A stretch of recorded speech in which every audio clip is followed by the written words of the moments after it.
Here are 6 things to keep in mind about living on residence as a first-year university student that you probably haven't considered. If you don't know who I am, my name is Katkov. I'm the founder of UofTearless. I'm going into my 4th year of university, so this is everything that I know from all of my university experience and all of my mistakes so that you guys don't make the same ones. The first one is to actively engage with your residence life staff. Now, this could either be RAs or Dons, depending on what you call them, and I know it might seem a little bit intimidating, but the bottom line is they are upper years, so they know a lot more, and they have been trained to specifically support you. They organize events, they know all of the resources, the ins and outs of university, and honestly, if you can become friends with them, then they're gonna give you a lot of insight as to what you should be doing to not fuck up your university experience. Don't wait for a problem to occur. Be proactive, introduce yourself, let them know who you are. They're gonna let you get away with more things too, like noise complaints if you throw a party in university.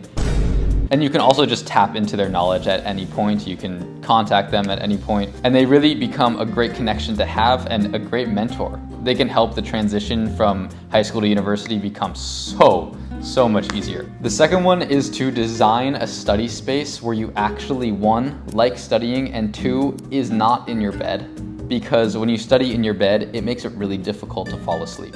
So what I would recommend for making your study space, the best that it could possibly be is 1, to invest in a really good chair. If there's one thing you can invest in, it's gonna be the thing that you sit your ass down and do all of your work in, and you're gonna want that shit to be as comfortable as possible. The next thing I would recommend is to isolate yourself within it. So whether you get like dividers, those foldable cardboard dividers, that can really help separate your working space from your room. And even if you just have a desk in the corner of your dorm, it is really important to have a designated study space. 1, because it helps to minimize distractions, and 2, because it tells your brain that's where you're gonna work and everything else is not for work, which means spending time in your room won't stress you out when you're trying to wind down. Also, make note of any places you find on campus that are really good for isolating yourself when you don't want to be around other people. You can go to the common rooms of libraries to study with people, but if you do need to detach from people a lot, I find that I need to study alone a lot and I just get sick of my office sometimes, then it's really good to have a place that you can go that not too many people know about, that is scenic and that you like studying there and you enjoy, but you can keep away from distractions. The next thing is to learn basic housekeeping skills beyond just doing your laundry, like sewing a button, or cooking meals that don't require a kitchen, or learning how to use a fire extinguisher. Knowledge is power, guys. Also, sewing, just learn how to fix your clothes. That way you don't have to get new ones every time, and it saves you so much money.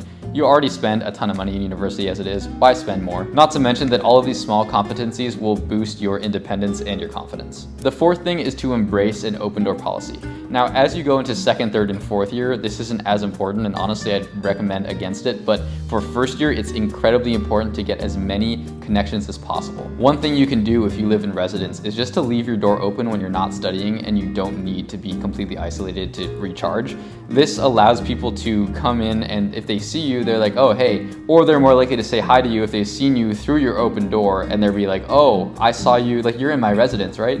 And then you'll be like, yeah, and then you just meet a new friend. It's super easy. For the first semester of university, I said yes to every single invitation, and I met a ton of people. Don't only hang around the people that you immediately connect with. Try to branch out and see more perspectives and introduce yourself to more people, and then focus on weeding down who you're going to be close friends with once you have a large net of people that you can choose from. Because the more you limit yourself, if those friends decide to not choose you, right, because it goes both ways, then it will be much more difficult later on to make more friends. So the chances of you finding your clique of people is much greater if you start out with a lot more people. Number 5 is to utilize residence-specific resources. A lot of the residences will have study group programs, mentorship programs, they'll have events on the floor, even programs specific for improving your well-being. Make sure that when you move in, if you talk to your RA or your Don, like I told you to in the first step, about a comprehensive list of all of the things that are going to be going on within the next couple months or next couple weeks,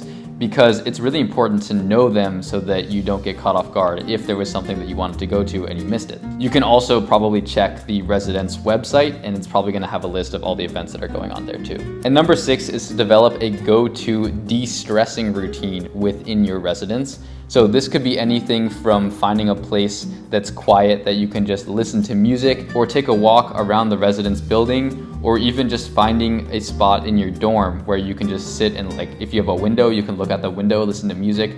It's really, really good to find the moments that you can unplug from all of university, because it gets really stressful and you're gonna have a hard time.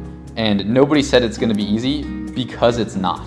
And not necessarily academically, but just the stress of not having your original social circle around. You're gonna have to be forced to meet a lot of people to find that support system again. And it takes a lot of energy, so not only will you be academically drained and mentally drained in terms of how can I think critically, but you'll also be drained emotionally, because you're gonna be trying to navigate this ocean of people where it is vast and there are so many people to meet, and you just want to cast a large net to catch as many fish as possible. So it's really important to be able to have that time for yourself where you can just go into your space, you can relax, you can unplug, you can just meditate, do whatever you need to do to just calm down, bring your mind at ease, and it will also, I promise you, it will help you fall asleep. One reason that I got really bad sleep in university my first year was because I was so stressed all the time. And when I tried to go to sleep, I'd be staring at the ceiling, wondering like, oh, is this gonna happen? Like,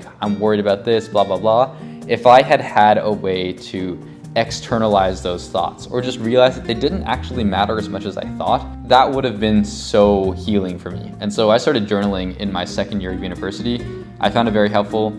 And then I didn't necessarily meditate, but I did find that listening to calming music before I went to bed and having noise canceling headphones on really helped me to just kind of cut out the rest of the world as I was preparing my hour before bed. So having that immediate in-residence stress relief is a really good plan B in case anything goes wrong. So that is it for today. I hope you enjoyed. I make these videos because there are a lot of stress students out there and I don't want you to be one of them. If you are new to the Tearless Tribe, welcome. We love you. If you have been here since day one, you're an OG fan, thank you for all of the support. If you want more videos like this, be sure to subscribe, because it's basically me just yapping to the camera and telling you how it is, what I recommend based on my university experience. If you're first year, I can definitely give you some valuable insight and point you in the right direction so that you don't end up making the same stupid mistakes that I did. And believe me, I made a lot. So that is all. See you in the next one. Be sure to subscribe. Peace out.